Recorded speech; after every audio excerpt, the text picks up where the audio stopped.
back right here. Okay, another day, another second, another week, another minute, another hour. Back right here to push the word of Yahawashi. Okay, first and foremost, giving our praise, honor, and glory. Be unto the Heavenly Father and Son, Yahawashi. Okay, double line stars and apostle, the great millstone, rule and taught me this truth and a sincere salutation. Also, the brethren pushing his word through truth and sincerity, which in life fearing to do so. All right, back out here, the brothers on the wire. All right, and we're back there pushing the lesson, man. All right, back out here on the highways and hedges. It's a beautiful day, and really and truly, man. I don't really think we're gonna stick to a topic today, but through the Spirit, we're probably just gonna be going through the Spirit, man. Okay, and we're gonna be going into the Valley of the Dry Bones. Okay, I referenced it last week at camp, but we're probably gonna be going into that, man. Just various topics going into around that. Okay, and that's basically gonna be the main plan, man. All right. Other than that, man, again, giving all praise, honor, and glory to the Heavenly Father and Son, Yahawashi, double line of cells and apostles over there, great millstone, rule and time and truth and a sincere salutation unto the brethren, man. Okay, back here with another one, and yeah, man. Through the Spirit, man. Just to go into a little depth, man. Also going into Ezekiel, but I'm just watching the show. It's called, I believe the show's called BMF, man. All right, and it's just going to show you, man. What Jake, the kind of predicament Jake is, okay, and even that so being, man. Obviously the show's about drug dealing, Jake, coming up, making money, all these things, man. Okay, but other than that, man, when you really go into the topic at hand, okay, you go into deeper analysis, man. Look at Jake even now, okay. In the modern time, Jake is more destroyed, okay. So yeah, man, we're just gonna go into Ezekiel, the 37th chapter. We'll probably browse around with that, man. That's pretty much the main topic. Okay, so starting off first, we're gonna go into Ezekiel chapter 37, verse 1. Okay, it says the hand of the Lord was upon me. Okay, go. Yeah, the hand of the Lord was upon me and carried me out in the spirit of the Lord and set me down in the midst of the valley, the valley which was full of bones. Okay, so again, man, just to briefly sum up the story of Ezekiel, man. Okay, the vision of the valley of dry bones, man. Okay, this is talking about Jake. Okay, aka you so-called Negroes, Latinos, Natives, and Indians. They're the true biblical Hebrew Israelites, man. Okay, all right, and that valley represents America, man. Okay, the valley of the shadow of death. Okay, hand in hand. Okay, right, the valley of the shadow of death, man, which is America. Okay, this is the valley of death. Everything here represents death, man. The air you breathe, the water you drink, to the things you can believe, to the things you see, you hear, you feel, it's all death, man. This place represents death. Okay, verse 2. It says, and it caused me to come pass round about, and behold, they were many. They were very many in the open valley, and lo, they were very dry. Okay, spiritually dry, man. Okay, doesn't the water also represent water? Found rivers, a river flowing water, man. That's what the word represents. Okay, the water's always moving, man. All right, water's always moving, and the scripture also describes the word as wind. Okay, meaning it goes anywhere it wants. Okay, and notice that wind and water and air, okay, can seep through anything. The water can go. Water and air can seep through anything. That representation of the word. The word can go anywhere, man. In any crevice, in anything, the word can go anywhere. That's what it's representation of. Okay, right? Verse 3, it says, and he said unto me, Son of man, can these bones live? It says, and I answered, O Lord, those knowest. Verse 4. Okay, I'm just going to keep reading. I'm not going to say verse 4 or anything. I'm just going to keep reading. It says, again, he said unto me, prophesy unto these bones, and say unto them, O ye dry bones, hear the word of the Lord. Okay, so another way you know that this is talking about the Israelites is that the other nations have never been preached to. Okay, yeah, the prophets and apostles, they branched off to there, but why? Prime example is Paul. Okay, why did Paul go on to he went on to, I think they would call it epistles, or I would just say adventures. Okay, ventures. Why did he go on adventures to these other cities and countries? Why did he do that? Okay, to Israelite foreigners, man. Prime example is Cornelius. Okay, Cornelius was an Israelite, man. Okay, so that's another prime example. The word of the Lord can only go unto the Israelites, man, because that is his people. Okay, not everyone is the Lord's people, man. Okay, a certain people have attained the birthright. Okay, Not everyone was given the birthright. What scripture tells you that, what is it called? Everyone attained the birthright from the Lord. No. Okay? The scripture will not tell you that. Okay? You know, and these people try and justify that the Lord deals with everyone because he deals with the Gentiles. No, the Gentiles, there's two classifications of Gentiles, man. Okay?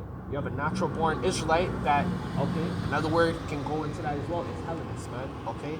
Right? So you have an Israelite that's in a foreign land, okay, among foreign people, right? Alien strangers, right? And what do? They adopt the customs of those people, man. Right? Their language, the way they dress, the way they act, right? Their culture, their religion. Those are the type of things, man. Okay? And then you also have, right, a Gentile, which is a heathen, okay?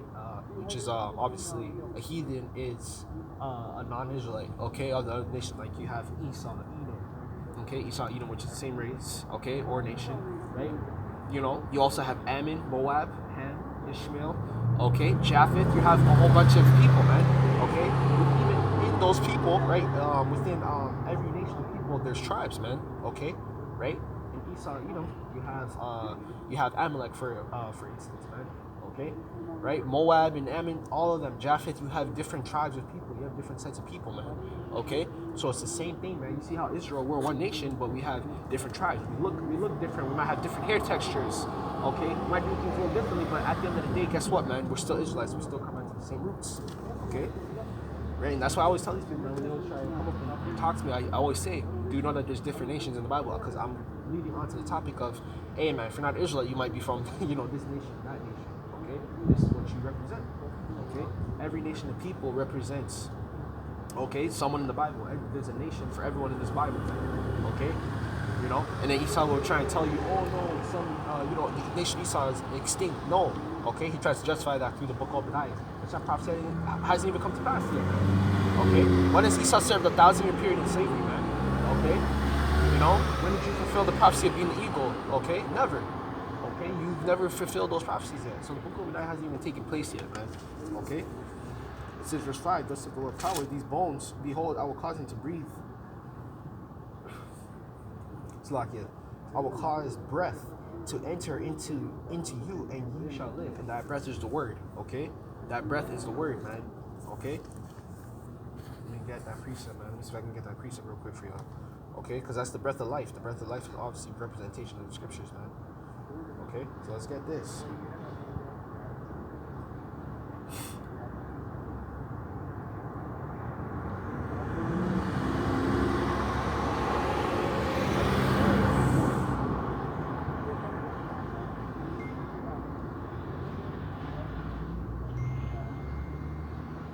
Right, so here you go right here.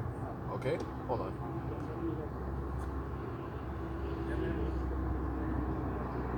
Right, here we go. Job chapter 33, verse 4. It says, the spirit of the Lord, okay? It says, the spirit of the Lord made me, and the breath of the Almighty have given me life. There you go, right there.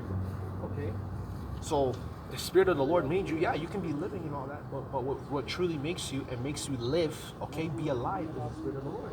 Okay, and that's why I also went into those examples, man. I've been doing those sit-downs. One of the things I kept telling you guys, try to print on you. Hey man, these celebrities in this world, yeah, they have everything. You know, they have money, they have the finances, they have the fame, they have the clout, whatever you want to say, man. In this world, they have everything. You know, they don't have, you know, they're still depressed. They're not fulfilled in the spirit, man. They fulfilled everything in the flesh, and that's the thing with the flesh. You can't fulfill the flesh, man. Okay, you can't satisfy the flesh. You can't make it happy. You have these people out here every day, man. I always hear it. Oh, I just want to be happy. I just want to be happy, man. How are you trying to fulfill something that it comes and goes? That's what is it called? An emotion, man.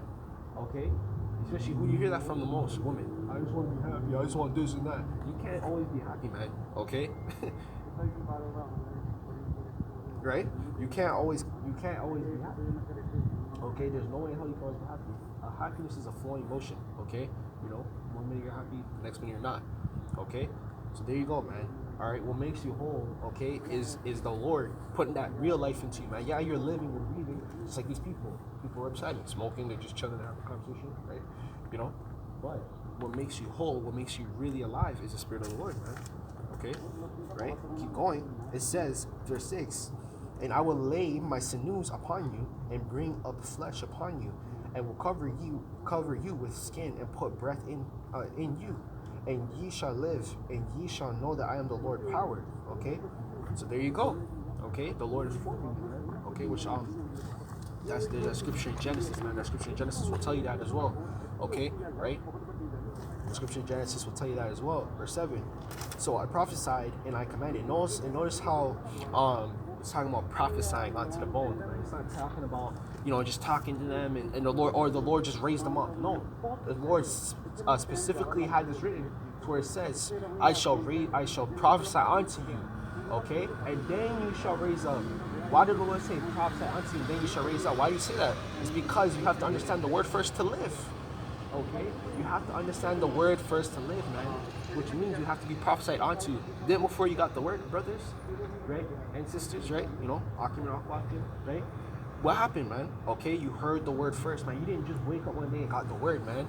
No, okay? You got prophesied onto first. You might have walked by a camp. You may have stumbled across a video. Someone may have said it to you. Even that person probably prophesied a bit onto you.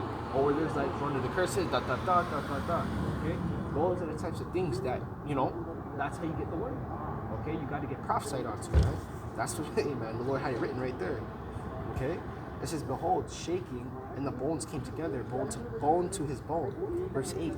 And when I beheld, lo, the sinews and the flesh came upon them, and the skin covered them, but there was no breath in them. Right? So they're alive, man. Okay? They're alive. They have their ligaments, have their bones, their tendons, their muscles, all that. But you know what really makes them alive? The breath of the word. The Lord said it right there. Let me read that one more time. Okay, let me reread that one more time.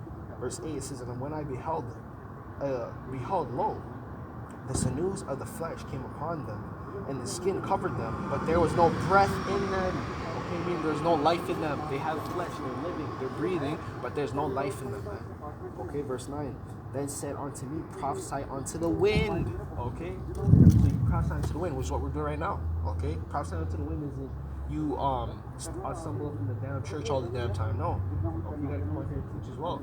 I'm gonna be honest, man. Not every day you wanna come out and teach. Not every week you wanna come out and teach, but this is our job, man. Okay, the Lord put this job for us, man. He gave us this. Okay? And that's the reward, man. You come out here, you push the word, you're part of the brotherhood, you teach, you do those things, right? And guess what, man? The reward is you get saved. Okay? You go on to salvation. Okay? Right? Hey, that's the reward, man. The scriptures tell you also in Revelation that we run a race. I can't talk to you, so my mouth freaking frozen. Okay? But we run a race, man. Okay? That we're in the race right now, man. Okay? In a race, you go through many afflictions as well, man. Okay? Low on stamina. You don't have no damn breath. Okay? You got to maintain stamina. All those things. You got to worry about all those things. It's the same thing, the truth, man. The truth ain't a cakewalk. I'm going to be honest, man. Again, not every time you want to do is sit down. Okay? Not every time you're going to want to teach. Okay? Now you're going to deal with the lows and the demons. Getting in your head, the doubts, all those things. But guess what, man?